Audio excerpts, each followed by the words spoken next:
Alain Big, auteur et blogueuse de l'Italie, vivant en Italie, est diplômée en économie et commerce. Elle est aussi passionnée de photographie. Sana Fayyad fait partie des participantes premières pour le lancement d'un média social pour la présentation et la promotion des cultures. Elle est membre associatif dans le domaine de la technologie financière islamique dans un cadre de diversité des cultures à l'échelon arabe et européen. Bienvenue à vous, madame. Nous accueillons encore M. Moustapha Ben Faris, auteur et essayiste au Canada. Bienvenue à vous, c'est Moustapha. Le plaisir est pour moi, c'est quand même. Auteur et essayiste, professeur de littérature, Moustapha Ben Faris a enseigné à l'Institut de technologie agroalimentaire, campus Saint-Hyacinthe. Il est membre du Conseil international d'études francophones aux États-Unis et de l'Agence universitaire de la francophonie région Amérique. Il poursuit actuellement ses recherches sur des problèmes qui touchent la culture, l'identité et l'altérité. Parmi ses écrits, on cite Voix du silence, francophonie québécoise et littérature marocaine migrante, altérité, responsabilité, questions identitaires. Et bien entendu, Mustafa, on aura l'occasion de parler aussi de vos nouveautés durant cette rencontre. Merci beaucoup.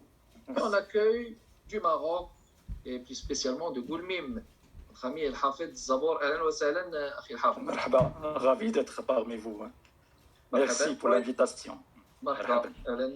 Poète et écrivain d'expression arabe originaire du Maroc méridional. Hafid Zabor vit actuellement au Québec, diplômé en littérature arabe ainsi qu'en sciences sociales. Monsieur Zabor a publié plusieurs articles et a fait paraître un recueil intitulé Awhun Kanadi Azraq. On va faire une traduction approximative. Confession canadienne bleue. Et puis son roman Ghorba Bilaounir Ramel, écrit en arabe. Traduction exil aux couleurs de sable. Encore, on va dire la traduction est approximative. C'est votre tout dernier, paru en 2020. Il y a un roman et en route. Un roman qui s'appelle Montréal 5h.10. Magnifique. On en parlera donc durant cette rencontre. Mesdames, Messieurs, bienvenue donc parmi nous.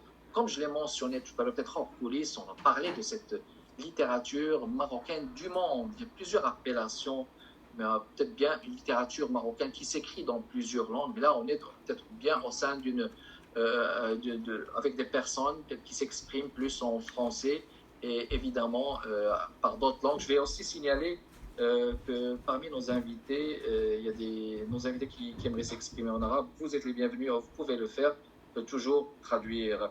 Je vais commencer. La première question elle est adressée à vous, Madame Rachida Belkacem, de France, de Paris. Bien entendu, la première question, c'est comment vous avez vécu. Mais on va dire, justement, avec cette pandémie, on a connu comme une fragmentation ou une distorsion de notre réel, un plan B et puis plusieurs issues qui nous ont permis de négocier avec cette pandémie et même au niveau de la créativité littéraire. Alors on a connu le présentiel et on a connu le distanciel, le travail, le télétravail, nos enfants aussi, ils travaillent en ligne, etc. Et il y a eu bien de contraintes sanitaires aussi. Donc comment vous, Madame Rachida Belkacem, vous avez vécu cette pandémie en général et en quoi le distanciel, on va dire, il a impacté votre rythme de l'écriture? Est-ce qu'il y avait un...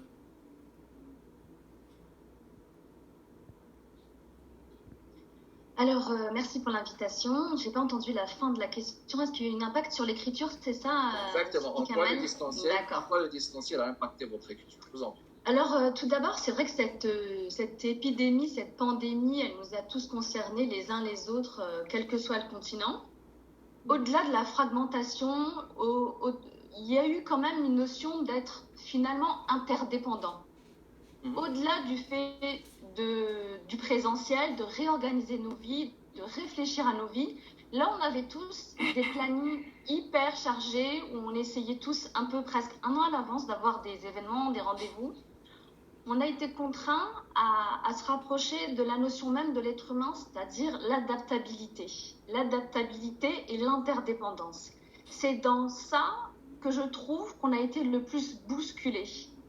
On a senti à quel point, si moi je ne me protège pas, si vous ne me protégez pas, si je ne réorganise pas ma vie de famille, si je ne réorganise pas ma vie aussi professionnelle, il est très difficile de continuer, mais ensemble. Et ça a pu parfois fragiliser les gens dans leur vie, mais ça a aussi fragilisé les émotions. Là où on avait en face de nous des gens qui étaient anxieux pour des petites choses, ils se sont sentis peut-être remplis de sagesse face à des choses qui nous dépassent.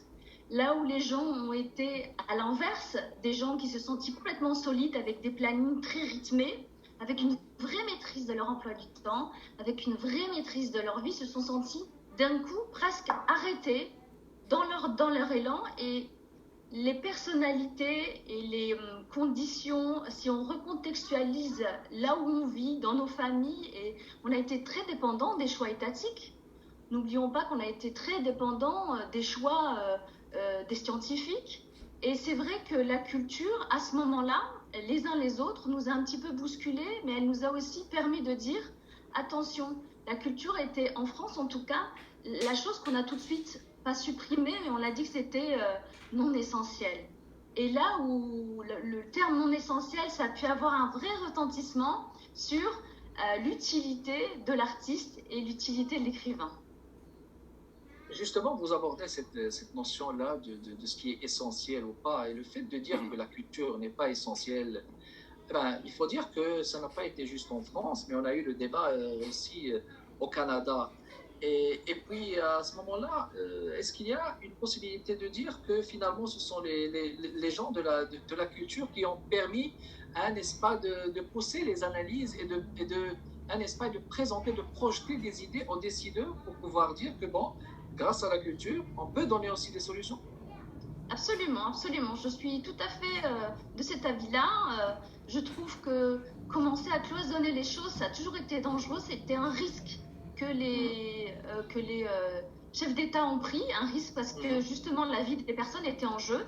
Et hiérarchiser les gens, c'est aussi un risque de cliver les choses, et ça a été aussi un risque de justement de ne pas permettre l'émergence de créations nouvelles. Il y a eu des émergences de créations nouvelles, il y a eu de la créativité, mais n'oublions pas qu'il y a beaucoup de personnes fragiles, de pans de la culture qui sont restés sur le trottoir, entre guillemets, pour dire, qui ont été mis de côté.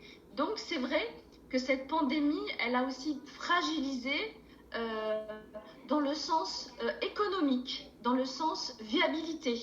Alors la création, elle ne dépend pas que d'une volonté, elle ne dépend pas forcément que du foisonnement d'imaginaire ou de technicité orthographique ou grammaticale, elle dépend aussi de est-ce que je peux en vivre aussi. Et cette question, elle n'est pas toujours abordée, et l'aborder, à mon sens, elle est essentielle parce qu'elle permet à l'auteur et à l'artiste d'être libre. Et être libre, ça permet de laisser le champ des possibles, à mon sens.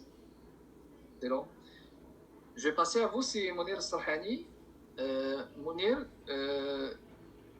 est-ce que vous m'entendez justement? Parfait. Bien sûr, alors, oui, très parfait. Mounir, polyvalent, essayiste, plusieurs chapeaux, on va dire, poète, traducteur. On sait que vous avez traduit aussi plusieurs textes d'auteurs arabes. Mounir, comment est-ce que vous avez fait pour penser le nouveau? C'est-à-dire, comment est-ce que vous avez négocié avec ce qui sont bien, avec l'inédit, avec on va dire, ce sentiment anxiogène qui s'est projeté, qui a régné, qui s'est répandu partout, et surtout au défi de se conformer aux règles. Est-ce que cela a impacté votre rythme aussi, justement, de l'écriture? Et puis, est-ce que vous avez senti que vos pratiques et habitudes ont été bousculées?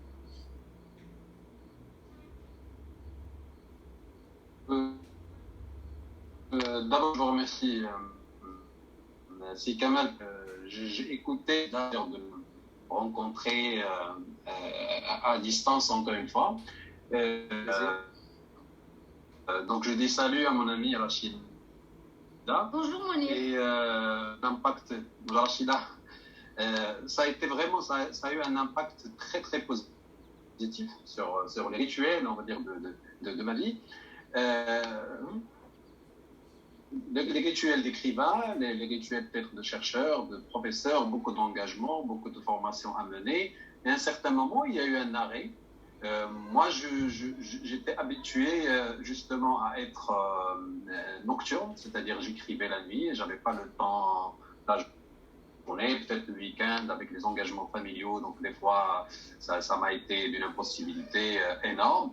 Et donc, je peux dire, peut-être je vais être très poète dans mon approche, mais je crois que la pandémie nous a appris aussi à valoriser l'art, à revaloriser la poésie, parce que c'est notre lien avec la vie directement, et on a compris à quel point la vie est importante et que nous passions peut-être à côté de la vie à un certain moment. On était dans l'engrenage de la consommation, on était dans les rendez-vous, on était dans les engagements, on passait le temps, on regardait le temps passer, on regardait la vie passer, on n'avait pas du temps pour nous-mêmes.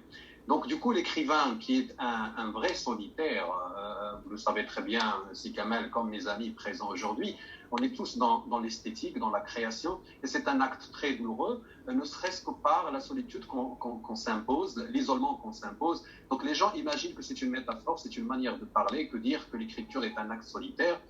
Physiquement, oui, c'est un acte solitaire où il y a vraiment beaucoup de plaisir, certainement. Il y a un moment agréable que nous passons devant ce que tu as appelé dans la présentation la page blanche, mais il y a également, comme a dit Roland Barthes, le traumatisme de la page blanche. Des fois, on est dans le tarissement, on est on est à court d'idées, on est peut-être dans un petit peu un peu troublé, ou troublant, tout ce que vous voulez. Et donc la pandémie était une espèce de parenthèse, si vous voulez, un moment d'arrêt, un moment où il fallait dire il faut arrêter l'extérieur. Donc il faut vivre dans le dedans, il faut vivre dans cette autre dimension de l'espace, la dimension, si vous voulez, poétique. Alors qu'est-ce que je voulais dire par là? C'est une manière tout simplement de dire que cette année où nous ne pouvions pas sortir à l'extérieur, nous avons amené le monde dans nos maisons. Nous avons invité l'extérieur chez nous. On a fait peut-être la connaissance de pas mal d'endroits qui nous étaient invisibles, bien que ce soit chez soi. On a invité la vie chez nous. C'est une manière peut-être pour poétiser le regard, pour nous éloigner, parce qu'à un certain moment, moi personnellement, j'ai arrêté de regarder les chiffres, les cas qui augmentaient, parce que ça provoquait une panique, ça provoquait une peur générale. Je me suis dit à un certain moment, je vais poétiser mon rapport avec le virus, je vais poétiser mon rapport avec cette pandémie, et je vais essayer de vivre la chose de manière romantique. C'est vrai, on a perdu des amis, on a perdu des proches dans nos familles, mais il fallait résister. Je crois que l'acte de résistance passait par l'art, passait par cette manière d'amortisser le drame, qui déjouait, on va dire, le tragique. Pour répondre à ta question, c'est Kamel, est-ce que ça a chamboulé? Moi, je dirais que ça a quand même provoqué un revirement, une reconversion de mes habitudes, de mes comportements. Je me suis éloigné un petit peu de tout ce qui est consommation. Je me suis éloigné du temps perdu à l'extérieur. Je me suis éloigné de ce stress, des fois, qui était gratuit. J'ai réussi cette expérience d'introspection et ça m'a permis une résistance extraordinaire. Excellent. Vous parlez justement, Simonir, d'éloignement, et là, j'ose présumer que par éloignement, on parle d'un recul, un recul peut-être même imposé, hein, et qui nous permet justement de poétiser notre regard, vous le dites si bien. Mais de l'autre bord, il y a aussi le volet de la publication. Et la publication et l'édition, je pense qu'il a complètement arrêté. Est-ce que ça a été votre cas, justement? C'est vrai, si on parle du livre épidermique, c'est-à-dire le livre publié sous format papier, mais de l'autre côté, la vérité, moi j'ai été très lu pendant la période de confinement, je publiais quelques textes, quelques chroniques, des textes littéraires, des fragments de mes publications à venir, et la vérité, les gens étaient branchés, ils étaient chez eux, parce que vous savez, le problème des réseaux sociaux, c'est un défilé de posts, de statuts, les gens n'avaient même pas le temps de lire. Là, on était chez nous, tout le monde était concentré, la fenêtre des réseaux sociaux était je crois que le lectorat plus pertinent, beaucoup plus concentré. Bon, ça c'est ma remarque personnelle, c'est-à-dire avait du temps pour la lecture, parce que c'est en rapport avec cette question d'attention. si vous voulez. Mais sinon, le problème éditorial, c'est vrai, on l'a vécu pendant la période du confinement. Il y avait un arrêt. Et là, on est en train de reprendre. On est en train d'envoyer nos manuscrits, de corriger avec les éditeurs. Voilà, c'est une reprise. Mais pendant la période pandémique, surtout du confinement total, on a plus opté pour le numérique. Et je salue certains amis qui avaient même donné leur recueil de poésie ou leur roman se former gratuitement sur leur compte Facebook ou autre. Très bien, excellent. Parfait. Je passe à vous, Madame Nadia Dalla. En tant que journaliste, je me rappelle d'abord, je vais évoquer ce souvenir, comme quoi vous avez beaucoup travaillé dans l'interculturel, hein, et puis vous avez de l'expérience là-dessus, vous avez même écrit là-dessus. Et quand on parle d'interculturel, il y a surtout le volet de l'altérité, n'est-ce pas, qui est présent, et puis le côté du face-à-face avec l'autre aussi. Et là, on est dans le virtuel, bon, on échange, on tisse le lien, mais le côté face-à-face avec l'autre, il est très important. Et bon, je pense pouvoir dire peut-être de manière subjective que moi, ça me manque ce face-à-face. Est-ce que c'est votre sentiment aussi? Et comment vous l'avez vécu? Et l'impact aussi sur votre écriture? Merci beaucoup. En fait, tout rapport interpersonnel, c'est un rapport interculturel parce qu'on a notre propre culture, notre propre vision, nos propres valeurs. Pour moi, personnellement, j'ai vécu le confinement comme une immense agression psychique. Et j'ai souffert. Avant le confinement, c'est vrai que je bouillonnais d'idées, de projets, d'inspiration, et puis j'ai parcouru, je m'excuse un peu pour ma prononciation, je suis néerlandophone, j'ai parcouru plusieurs phases de deuil. D'abord, une énorme colère, puis la grande angoisse, et puis je suis entrée dans un état presque catatonique où j'ai plus ressenti cette zone dont j'ai besoin, c'est une zone d'inspiration, de liberté totale, une zone où je trouve qu'il n'y a pas de frontières de pensée, il n'y a pas de tabou, et je me suis heurtée à un mur dense et opaque, et j'ai senti cette catatonie presque motorique. Il n'y avait que des gestes répétitifs, il n'y avait que des pensées d'angoisse. Et ça a eu vraiment un très grand impact sur mon écriture, justement parce qu'on a besoin de l'autre, parce que nos cerveaux sont conditionnés à, même si on n'est pas dans l'acte de la conversation, on sait qu'il y a ce potentiel de pouvoir se retrouver, de pouvoir se toucher. Et pour moi, l'idée que c'était plus possible, ce confinement, c'était presque comme un enterrement. C'est comme ça que je l'ai vécu. J'avais 3 scénarios pour livre et je n'ai pas pu continuer. C'était vraiment impossible. J'aime m'isoler et créer, mais en sachant, en reniflant les odeurs, la vie qui m'entoure, et sachant que c'était plus là. Ça a eu un impact énorme, et je sais que je ne suis pas la seule personne. C'est vrai que peut-être des gens plus fragiles ont souffert de cela, mais je pense qu'il y a aussi un tabou énorme, qu'on n'en parle pas. Et j'espère retrouver des écritures qui décortiquent tout ça et qu'on en parle, et que commence à impacter les relations aussi dans les familles, parce que j'entends qu'il y a eu beaucoup de tensions intrafamiliales, ce qui touche à un des thèmes dont j'aime écrire, c'est les relations, l'intimité, les relations de choc, les tabous, la violence, etc. Et voilà, cette distorsion du réel, ce distanciel, ça pénétrait mon âme, et c'était un cauchemar. Et je me réveille lentement, et je vais vous dire qu'il y a un mois, j'ai visité ma sœur au Maroc au mois de juillet. Elle m'a forcée de venir parce qu'elle se dit ça ne va pas avec elle. Je suis revenue. Et là, j'ai eu des attaques de panique parce que tout d'un coup, la vie a repris. Et j'étais tellement enterrée que je ne savais pas comment m'ouvrir. Je suis tellement heureuse que ça se refait et qu'on recommencer un peu la vie. J'ai beaucoup pleuré, mais j'en ai tellement Oui. Il y avait, bon, on pleure, c'est sûrement que il y a une pression et un stress. C'est pas pour vous, hein, c'est général, parce que c'était une pandémie tout de même marquante pour la plupart. Mais à ce moment-là, je retourne encore une fois sur l'écriture. Est-ce qu'on est, à ce moment-là, de votre point de vue, Madame Nadia Dalla, est-ce qu'on est obligé d'écrire sur la pandémie quand il s'agit de pandémie, justement?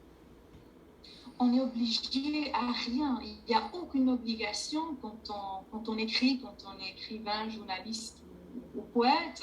C'est surtout la liberté d'esprit qui nous est tellement chère. Mais je pense qu'on en a besoin d'aller plus profond, parce que là, on a entendu que les narratives des virologues, des politiciens, et ce qui me manque, c'est les poèmes qui parlent de ça. C'est une écriture un peu qui va au-delà des faits, et je vais retrouver cela parce que j'en ai besoin, et je pense qu'on est tellement assoiffé, qu'on a tellement faim de pouvoir mettre des mots sur ce qu'on a vécu, mais pas des mots de médecin ou de virologue, des mots d'écrivain, des mots de poète, avec une certaine légèreté, avec une certaine excentricité. Tout à fait, avec une certaine excentricité, tout à fait, et pour transcender la feuille blanche, hein, n'est-ce pas, pour pouvoir mettre ce qu'on a dans les profondeurs. Merci. Je m'adresse à vous maintenant, Madame سناء فريات. سأطرح عليك السؤال بالعربية والسادة سناء فريات من إيطاليا. سؤال بالعربي، يعني سؤال مختصر، وغادي نترجمه أيضا الفرنسية باش يعني الناس يحاولوا يكون اكسسيبيليتي. سؤال يعني مختصر. اشتغلتي كمصورة فوتوغرافية، يعني تحررين comme blogueuse، je veux dire. ماذا تغير بالنسبة لك يعني في هذه الجائحة، وهل نحن في إطار بناء جديد لعالم جديد، وكيف رأيت يعني بالنسبة لحساسيتك في الكتابة والخلط الإبداعي، كيف تعاملت مع هذا، وهل يعني رأيت أن هناك بناء لعالم جديد وقيود جديدة، بل بناء لهوية جديدة يعني on sait jamais. Donc ma question justement en français, avant de vous laisser répondre en arabe, madame, vous êtes polyvalente, photographe comme je viens de dire, et justement en ce qui a trait à l'écriture en général, qu'est-ce qui a changé pour vous? Est-ce qu'on est justement dans un cadre un espace de changement de valeur? Est-ce que notre autonomie a pris un élan? Donc c'est ça la question. فما هو يعني جوابك على المسألة ديال هل نحن في بناء جديد لعالم جديد أو لهوية جديدة؟ شكرا على السؤال. كورونا ولحظة المرور بأزمة كورونا يعني خلفت في أعماق كل شخص أثر، وكان لكل شخص عليه أن يواجه بطريقة ما. الفنان بطريقته الخاصة، الكاتب، المصور، المبدع، الصحفي، والأشخاص العاديين كذلك. فيما يخصني، خلال وسط أزمة كورونا كان لي تعامل مختلف، فسبحان الله كان لي تعامل له شيء من الأمل وشيء من الجمال، خصوصا أنني محبة أيضا للصورة، فكان لي كثيرا ما أتطرق وألاحظ الجمال في الطبيعة، الجمال في الأشياء البسيطة. أصبح لي حس تذوقي أكبر، حس تذوقي لجمال الحياة ومعالم الحياة والأشياء البسيطة التي لم نكن نعيرها اهتمام زائد. فهذا يعني ترك كذلك في نطاق الكتابة الخواطر، أو الكتابة نقول شعري حر.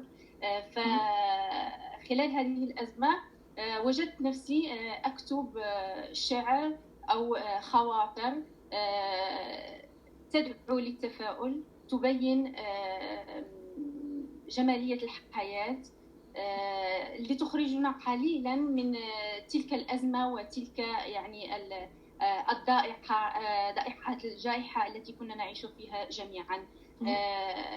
أما بما يخص المبادئ فصراحة الحياة قبل كورونا ليست هي الحياة بعد كورونا. فالجلوس مع النفس والجلوس مع دواخلنا وذواتنا ومبادئنا وأفكارنا وقيمنا ما قبل وما بعد، أكيد هناك يعني بداية جديدة، يعني للبناء من جديد، ليس لهدم ما مضى ولكن لبداية من نقطة صفر، وهي نقطة كورونا. أظن أن نقطة كورونا كانت نقطة وفترة يحتاجها كل، هي نعم كجائحة هي صعبة ويعني تجعلنا نلامس الموت، الخوف، الذعر، يعني شيء فيروس غير مرئي يخيف الجميع، لكن في الواجهة الأخرى جعلنا يعني نعرف مدى قيمة الحياة، مدى قيمة العلاقات الإنسانية، مدى قيمة الكتابة، مدى قيمة العمل، مدى قيمة واجب كل شخص نحو الآخر ونحو نفسه.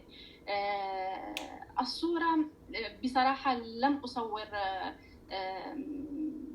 في هذه المدة، ابتعدت عن الصورة قليلا، لكن كتبت أشياء كنت أنشرها يوميا عبر صفحاتي في المواقع الاجتماعية، لكنني لم أعطيها تلك يعني الوقت لكي تصبح يعني إبداعا أو شعرا أو قصيدة. كان يعني وقت لإفراغ ما يلوج بالنفس حينها في الوقت ذاته.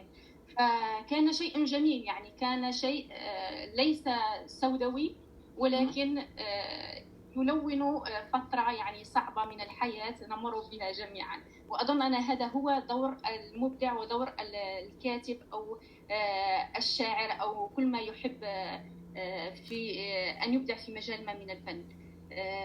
أما بالنسبة للكتابة ما بعد كورونا أظن أن الكتابة تحتاج الكتابة يعني الواعية، الكتابة الدقيقة، الكتابة التي تدرس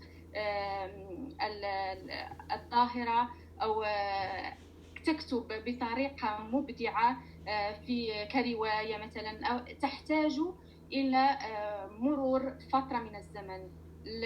لا يجب، أظن من نظري الشخصي، لا نستطيع أن نكتب ونبدع لا نعطي يعني أقاويل وأفكار مسبقة في شيء لم ندرسه بعد ولا نعرف مدى تأثيره على الطبع الإنساني أو على النفس أو على الحياة العامة.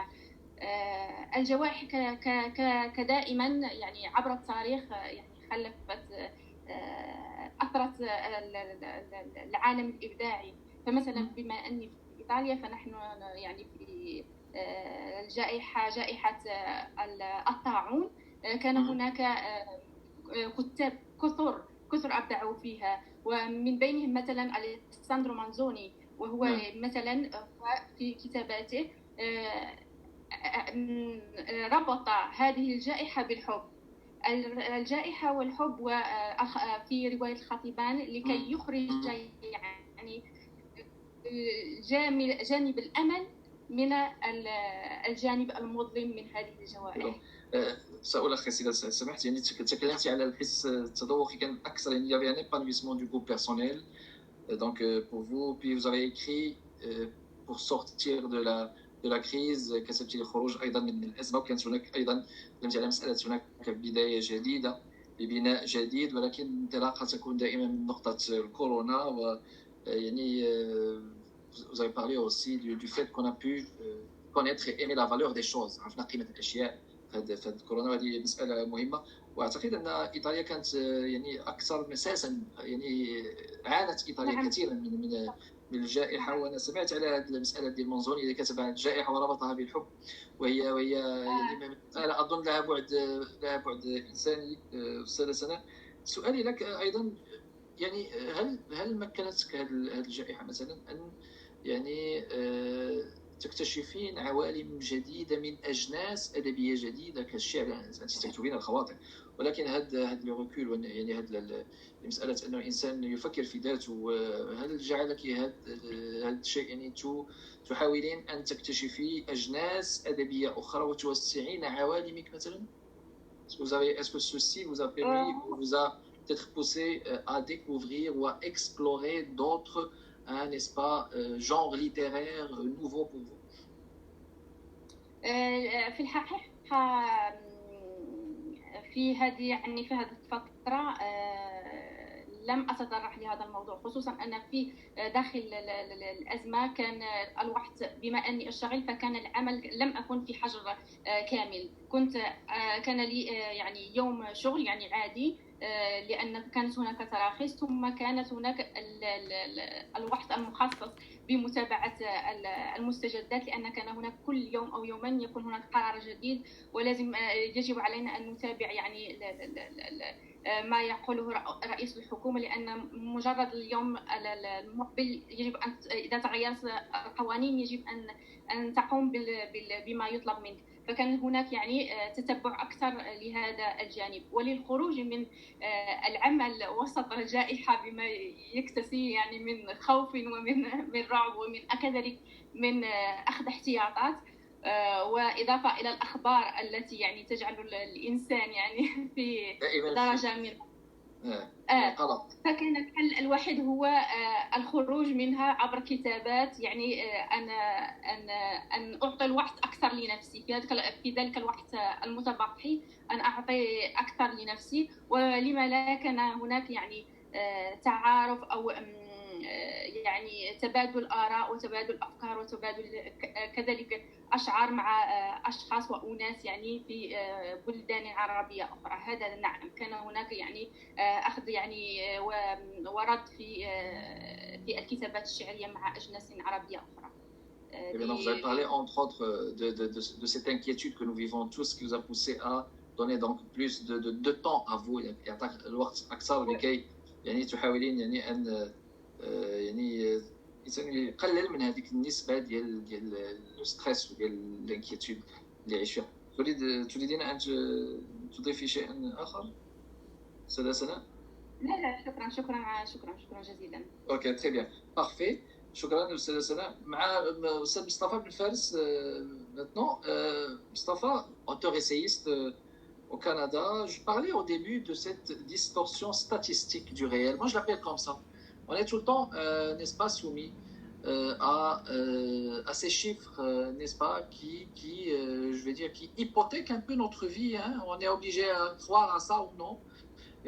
Mais il y a ça d'une part, il y a ces chiffres, puis il y a les enjeux de l'authenticité et de la vérité dans le fond. Pour vous, Mustafa, comment vous avez négocié, non seulement comment vous avez négocié avec ça dans votre processus d'écriture, mais comment est-ce que vous avez procédé avec votre recherche de la vérité, et est-ce que ces facteurs de la pandémie vous ont poussé beaucoup plus à écrire ou à moins écrire? Ok, merci beaucoup pour la question. Moi, je commence d'abord avec le confinement. Est-ce que vous m'entendez? C'est bon? Oui, on vous entend. Donc pour le confinement certainement a apporté un lot d'inquiétude au-delà des problèmes au quotidien, donc un lot d'inquiétude très très important, que ce soit au niveau personnel, ça veut dire pour moi en tant qu'écrivain, ou pour mon entourage familial, ma petite famille, ainsi de suite, et même pour le rapport et le contact avec l'extérieur. Parce que n'oublions pas, quand on dit confinement, donc tu es coincé entre quatre murs. Donc, il n'y a pas une possibilité de contacter ou bien de maintenir des contacts avec l'extérieur. Et en plus, qu'on est confiné, donc plus les inquiétudes, ça augmente.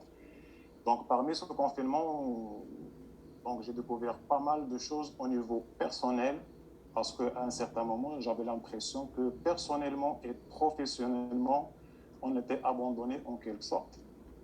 Abandonnés à nous-mêmes parce qu'il y avait des mesures sanitaires à respecter partout. Et même pour sortir, il y avait aussi des inquiétudes par rapport à ça. Donc, si on veut, le problème, ce n'était pas juste pour moi en tant que créateur et écrivain, mais ça devient au niveau même un petit peu élargi, au niveau de la famille, au niveau des voisins, au niveau des personnes que je connaisse généralement.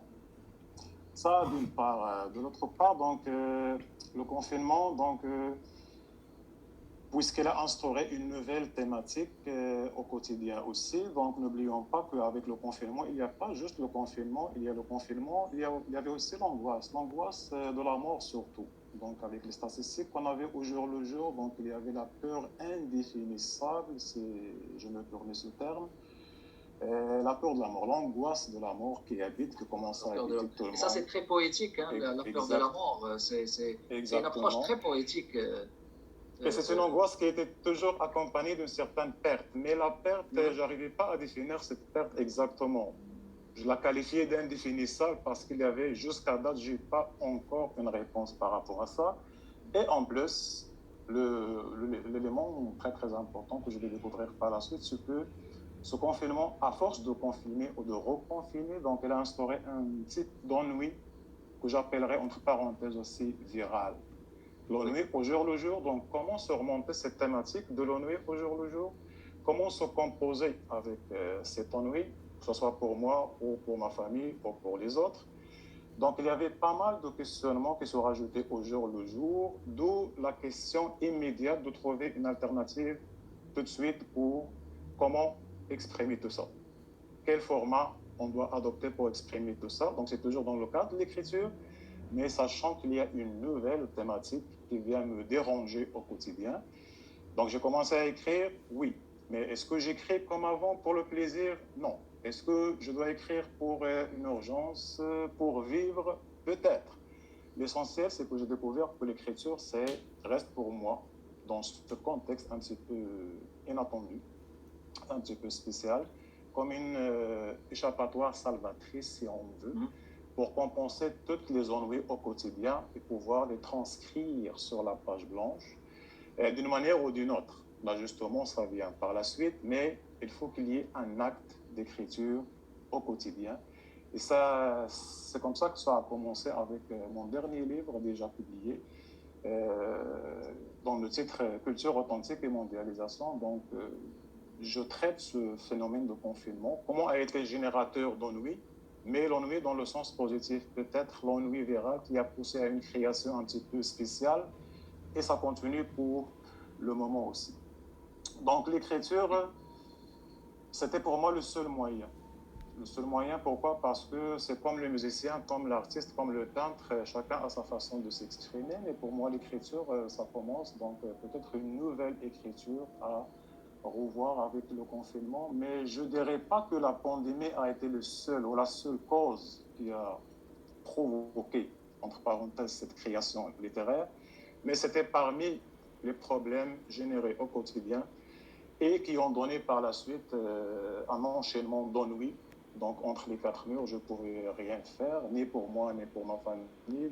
Donc je vais écrire, je vais nommer cette réalité. Tout à l'heure, tu as parlé de la réalité, la vérité. Donc je vais nommer cette vérité en quelque sorte et je commençais à trouver des alternatives.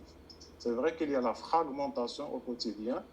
On est séparé du monde extérieur, mais il faut trouver une alternative aussi pour compenser tout ça et pour pouvoir aller chercher l'extérieur en termes de partage. En termes de partage, je n'ai rien trouvé malheureusement. Les maisons d'édition s'étaient pratiquement fermées pour une longue date pour envoyer des textes et tout. C'était une problématique posée pour vous. Exact. Et même pour le lecteur, à un certain moment, on ne trouve pas de lecteur. Donc moi, pour partager, j'avais besoin de ce contact interpersonnel comme on faisait avant. J'avais besoin de ce partage vital pour partager ce que je découvre au jour le jour et de partager aussi comment j'ai vécu mon confinement en tant qu'écrivain francophone chez moi à la maison. Vous me ramenez justement à cette question hautement poétique de la peur de la mort. Mais j'aimerais dire avant ça que justement il y avait des modules d'expression littéraires qui sont apparus. On se rappellera par exemple de Leila Slimani qui a essayé d'écrire une expression et qui a été vivement critiquée en France, n'est-ce pas, Madame Rachida? Ça a fait. Oui, ça n'a pas trouvé écho en tout cas. Ça n'a pas trouvé écho là-dessus, mais je pense que justement en faisant le lien avec la question de la mort, justement en revenant à vous, Sim Mstava, est-ce que la peur de la mort peut nous empêcher d'écrire justement? Je pense pas. Au contraire. Donc, tant qu'il y a peur, donc ça veut dire qu'il y a un souci quelque part. Donc, le souci fait partie de ce qu'on vit au quotidien. Si on en rajoute à la thématique qui vient empêcher, qui vient hanter notre quotidien, comme l'ennui par exemple. Donc, la mort, elle était là comme thématique, mais elle est revue comme selon d'autres angles, par exemple. Donc, au niveau de la peur, j'ai parlé de la peur de la mort parce que les statistiques, c'était quand même très, très inquiétant au jour le jour, ce qu'on a vécu avec la pandémie. Donc, plus, à force de penser à cette angoisse de la mort, donc la création, elle est toujours là pour exprimer cette angoisse-là. Donc, l'essentiel pour moi, c'était pas de garder cette angoisse à l'intérieur, c'est pas la conserver juste pour moi, mais je dois l'écrire, l'inscrire et puis la partager par la suite pour voir est-ce que c'est le monde pense comme moi, est-ce que c'est le monde des lecteurs, ils ont vécu les mêmes expériences de confinement comme moi, et si je peux rajouter ou je pourrais rajouter quelque chose peut-être sur cette thématique de la mort, parce que la mort, on peut pas empêcher la mort. Quand ça vient, et puis c'est un problème parmi les autres, mais pour continuer à vivre, donc il y avait l'acte d'écrire qui accompagne cette réflexion-là au quotidien. Donc qui accompagne dans l'intention peut-être à un certain moment où je me suis dit, ok, peut-être ça va finir, donc tu auras l'occasion de partager tout ça avec tes lecteurs, tes amis, ton entourage et tout. Oui, j'ai vécu cette expérience-là dans l'espoir d'avoir un jour ce contact-là. Et puis j'y pense, donc puis il y avait de la création au quotidien. Donc je ne m'empêchais pas d'écrire mes 3 pages à chaque soir comme d'habitude. Et plus j'écris, donc plus j'ai découvert que ça soulage d'un côté, mais en même temps, il y a un espoir de partager, de laisser comme moi une trace par la suite, supposant que le destin est son dernier mot ou bien dans l'autre sens. Donc, c'était très, très important comme expérience pour moi. Parfait, merci, Sir Mustafa. Et je passe à vous, Sir Hafid Zabour. Je vais poser d'abord la question en français, puis je vais traduire. Qu'est-ce qu'on perd dans de telles circonstances en guise d'écriture؟ لما كنت يا أخي الحافظ أنا في مونريال التقيت معك وتحدثت معك كثيرا على هذه الأمور وكنت في منزلك وتشرفت يعني بالتعرف على عائلتك. يعني أنا سؤالي لك ماذا نفقد في حالة كهذه؟ اوكي أنا بالنسبة لي لم يتغير أي شيء. الكتابة عبر التاريخ مرتبطة بالألم، ونيتشه يقول أنها مرتبطة بالدم. دائما الكتابة مرتبطة بالوجع، مرتبطة بالأزمات. لكن السؤال مطروح، هل يستطيع الكاتب أن ينوب عن المجموعة، عن الكوليكتيف؟ هذا هو السؤال المطروح. هل يستطيع الكاتب أن يختبر سلم القيم، أن يختبر سلم التجارب؟ هذا هو المشكل المطروح بالنسبة للكاتب. فالكاتب هو دائما يكتب ضمن الوجع، أبدا لم يخرج الأزمات التي عرفها العالم. الكاتب دائما هو داخل هذه الأزمات، وهذا الوباء هو جزء من هذه الأزمات. يعني لم يتغير أي شيء بالنسبة للكاتب، فقط ما يمكن تغييره وهو تطويع. كيف يمكن للكاتب أن يطوع الإحساس بالألم في هذه المرحلة؟ يعني كيف يمكن أن يجعل الإحساس بالألم أقل ألما؟ وهنا الكتابة تتدخل لمحاولة يعني جعل هذا الوجع وجعل هذه الأزمة أقل ضررا وأقل أثرا على الذات البشرية. وهذا هو دور الكاتب بصفة عامة. لكن في هذه مدة مثل الكونفينمون، هنا تأتي لعبة المرايا، والكاتب دائما هو يلعب مع ذاته. ولكن في خضم هذه الجائحة يكون هذا اللعب أكثر ذكاء وأكثر حنكة وأكثر تحكما في الأحاسيس. لأن كما قال أستاذنا في مونريال، قال أن هناك مواجهة مع الموت. والكاتب هو دائما داخل لعبة الحياة والموت، داخل هذه اللعبة في حياته كله. وأنت تعلم وأنتم تعلمون كلهم أننا دائما نحاول أن نوازن، نجعل هذا الإكليبر بين الحياة والموت، نكون وسطاء. وهذه الوساطة هي محاولة قلب الألم إلى أمل، وقلب الألم إلى أمل هذا يحتاج منا أن أولا أن نذكي جدوى الفرح في دواخلنا ونحن في خضم الأزمات. لذلك فالمسألة هي أعقد إذا أردنا أن نفلسف الأشياء، لكن في الحياة اليومية يعني الكاتب يخرج من يعني الكونفينمون أدخله في الروتين، وأدخله في الحياة اليومية، وأدخله في مواجهة أسرته الصغيرة وفي مواجهة العالم. لكن كيف يمكن الخروج من هذه المواجهة بأقل ضرر؟ وهنا تأتي الكتابة.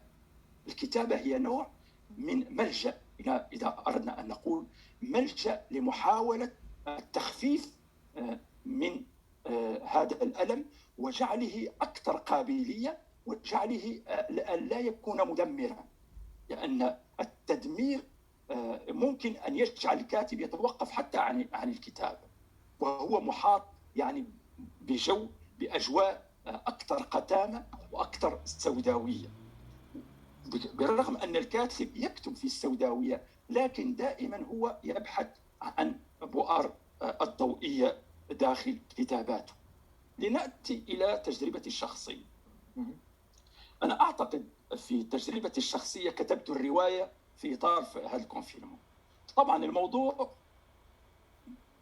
ممكن أن يكون بعيدا أو قريب، لكن كما تعلم أن العلاقات الإنسانية هي علاقات دائما مضطربة، هي علاقات دائما صدامية.